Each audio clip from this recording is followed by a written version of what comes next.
Hello friends, welcome to the health world. ఈరోజు మనం ఈ గాల్ బ్లాడర్లో స్టోన్స్ ఎందుకు ఏర్పడతాయో ఈ వీడియో ద్వారా తెలుసుకుందాం. మన బాడీలో లివర్ బైల్ అనే ఎంజైమ్ని ఉత్పత్తి చేస్తుంది.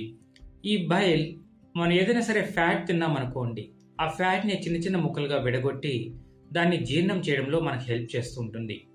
అంతేకాదు కొన్ని రకాలైనటువంటి విటమిన్ని అబ్జార్బ్ చేసుకోవడంలో కూడా ఈ బైల్ మనకు ఉపయోగపడుతుంది. ఈ లివర్ ఏం చేస్తుందంటే ఈ బైల్ అనే ఎంజైమ్ని గాల్ బ్లాడర్లో స్టోర్ చేస్తుంది. ఈ గాల్ బ్లాడర్ నుండి ఈ బైల్ డైరెక్ట్గా చిన్న పేగుల్లోకి వెళ్ళి తన పని తను నిర్వర్తిస్తుంటుంది. ఎప్పుడైతే ఈ బైల్ ఎక్కువగా కాన్సన్ట్రేటెడ్గా మారుతుందో, ఎక్కువగా అంటే కెమికల్గా ఇన్బ్యాలెన్స్ అయిపోతుందో, అప్పుడు స్టోన్స్ అనేవి ఫామ్ అవుతుంటాయి. ఆ స్టోన్స్ కూడా 2 టైప్ ఆఫ్ స్టోన్స్ ఉంటాయండి. ఒకటి cholesterol related stones, 2 pigment related stones. మనం ఇప్పుడు 8 రీజన్స్ ఎందుకు గాల్ బ్లాడర్లో ఈ స్టోన్స్ అనేవి ఫామ్ అవుతాయో వాటి గురించి తెలుసుకుందాం. ఇందులో మొదటి రీజన్ ఏంటి అంటే ఈ లివర్ కొలెస్ట్రాల్ ని బైల్లో పెడుతుందండి, అది డిజాల్వ్ అయిపోవడానికి. కానీ తన క్యాపబిలిటీ కన్నా ఎక్కువ కొలెస్ట్రాల్ పెట్టింది అనుకోండి, అది డిజాల్వ్ కాకుండా అలాగే ఉండిపోతుంది. అది గ్రాడ్యువల్ గా ఓవర్ పీరియడ్ ఆఫ్ టైం అది క్రిస్టల్స్ గా ఫామ్ అయ్యి స్టోన్ గా కన్వర్ట్ అవుతుంది.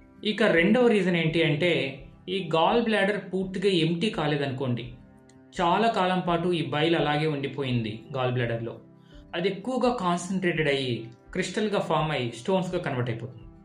సో త్వరగా ఎంటీ కాకపోయినా కూడా స్టోన్స్ అనేవి ఏర్పడుతుంటాయి. ఇక మూడవ రీజన్ ఏంటి అంటే బైలిరూబిన్ అనే ఎంజైమ్ ఎక్సెస్గా ప్రొడ్యూస్ అవడం. ఇది మన మల పదార్థానికి కలర్ కూడా ఇస్తుందండి ఈ ఎంజైమ్. అందుకే మన మల పదార్థం ఎల్లో కలర్లో ఉంటుంది మ్యాక్సిమం కేసెస్లో. సో ఈ బైలిరూబిన్ ఎక్సెస్గా ప్రొడ్యూస్ అవడం వల్ల ఈ పిగ్మెంట్ రిలేటెడ్ స్టోన్స్ అనేవి ఫామ్ అవుతాయి. ఇది లివర్ ప్రాబ్లమే మ్యాక్సిమం కేసెస్లో ఉంటుంది. ఇక నాలుగవ రీజన్ ఏంటి అంటే ర్యాపిడ్గా మనం వెయిట్ లాస్ అయినా సరే మనకు ఈ గాల్ బ్లాడర్లో స్టోన్స్ అనేవి ఫామ్ అవుతాయి. ఎప్పుడైతే మనం ర్యాపిడ్గా వెయిట్ లాస్ అయ్యామనుకోండి, దాన్ని మనం అన్హెల్దీ వెయిట్ లాస్ అంటాం. ఎక్సెస్గా ఉన్నటువంటి కొలెస్ట్రాల్ మొత్తం కరగడం స్టార్ట్ అవుతుంది. అప్పుడు లివర్లో స్టోర్ అయినటువంటి కొలెస్ట్రాల్ బైల్లో ఉంచుతుంది. అప్పుడు ఈ ఎక్సెస్ కొలెస్ట్రాల్ క్రిస్టల్స్గా కన్వర్ట్ అయ్యి ఈ గాల్ బ్లాడర్లో స్టోన్స్ అనేవి ఫామ్ అవుతాయి. ఇక ఐదవ రీజన్ ఏంటి అంటే ఈ టైప్ 2 డయాబెటీస్ వల్ల కూడా మన బాడీ ఇన్సులిన్ రెసిస్టెన్స్కి గురైంది అనుకోండి, అప్పుడు ఈ ఓవర్ వెయిట్ అవడము, ఈ ఓవర్ వెయిట్ వల్ల ఎక్సెస్ కొలెస్ట్రాల్ ఫామ్ అవ్వడము, అది స్లోగా ఈ బైల్లో ఉంచడము లివర్, దాని ద్వారా ఈ స్టోన్స్ అనేవి ఫామ్ అవడం అని కూడా జరుగుతుంది. సో ఒబేసిటీ కూడా one of the reason for gall bladder stones. ఇక ఆరో రీజన్ ఏంటి అంటే ఫిమేల్ హార్మోన్స్ ఇంబ్యాలెన్స్ అండి. ఈస్ట్రోజన్ ఎక్కువగా స్రవించినా సరే ఫిమేల్లో అది ఎక్కువగా ఎక్స్ట్రాగా ఉన్నటువంటి కొలెస్ట్రాల్ మొత్తం బైల్లో ఉంచేటట్లు చూస్తుంది. సో దాని ద్వారా క్రిస్టల్స్గా ఫామ్ అయ్యి ఈ స్టోన్స్ అనేవి ఫామ్ అవుతుంటాయి. అది ఓవర్ నైట్లో జరగదండి, it takes over period of time. ఎక్కువ టైం ఈ హార్మోనల్ ఇంబ్యాలెన్స్ ఉన్నా సరే చాలా ప్రమాదాలకి దారితీస్తుంటుంది.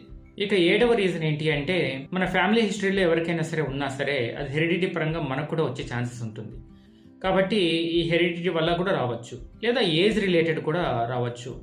ఏజ్ పెరిగే కొద్దీ కూడా ఈ మెటబాలిక్ సిండ్రోమ్ అనేది పెరుగుతుందండి. ఈ మెటబాలిక్ హెల్త్ ఎప్పుడైతే దెబ్బతింటుందో గాల్ బ్లాడర్లో స్టోన్స్ కూడా ఆటోమేటిక్గా ఫామ్ అవుతుంటాయి. కొన్ని రకాలైనటువంటి ఈ డిసీజెస్ వల్ల కూడా మనకు ఈ గాల్ బ్లాడర్లో స్టోన్స్ అనేవి ఫామ్ అవుతూ ఉంటాయి. అది లివర్ డిసీజ్ కావచ్చు, ఇంటెస్టైన్స్ సంబంధించిన డిసీజ్ కావచ్చు. ఈ రెడ్ బ్లడ్ సెల్స్ బ్రేక్ అయినప్పుడే బైలిరూబిన్ అనేది కూడా రిలీజ్ అవుతుంటుంది. సో ఈ రెడ్ బ్లడ్ దానికి సంబంధించినటువంటి డిసీజ్ అయి ఉండొచ్చు. సో కాజ్ ఏదైనా కావచ్చు. సో దాని ఎఫెక్ట్ అనేది స్టోన్స్గా మారి గాల్ బ్లాడర్ని ఇబ్బంది పెడుతూ ఉంటుంది. పెయిన్ రానంత వరకు ఇది నార్మల్ కేసేనండి. ఇది 80% మెంబర్స్లో దాని ఆపరేషన్ వరకు వెళ్ళరు. సో ఎప్పుడైతే ఈ గాల్ బ్లాడర్ స్టోన్స్ బయటికి వచ్చే నాళంలో అడ్డుకున్నా సరే, లేదా ఆ స్టోన్ సైజ్ పెరిగిపోయి కింద ఉన్నటువంటి ఆర్గాన్స్ని అఫెక్ట్ చేసినా సరే, అప్పుడు సీరియస్గా తీసుకొని గాల్ బ్లాడర్ని తొలగించడం అనేది చేస్తూ ఉంటారు. గాల్ బ్లాడర్ తొలగించడం కంటే కూడా ఆ గాల్ బ్లాడర్లో ఉన్నటువంటి స్టోన్స్ కరిగించుకున్నట్లయితే నేచురల్ పద్ధతి ద్వారా మనకి అది ఎంతో ఉపయోగపడుతుందండి. గాల్ బ్లాడర్ ఉన్నట్లయితే ఫ్యాట్స్ ఈజీగా డిజాల్వ్ అవుతూ ఉంటాయి. పైన చెప్పినటువంటి 8 రీజన్స్ కూడా గాల్ బ్లాడర్లో స్టోన్స్ తయారవడానికి కారణమవుతుందండి.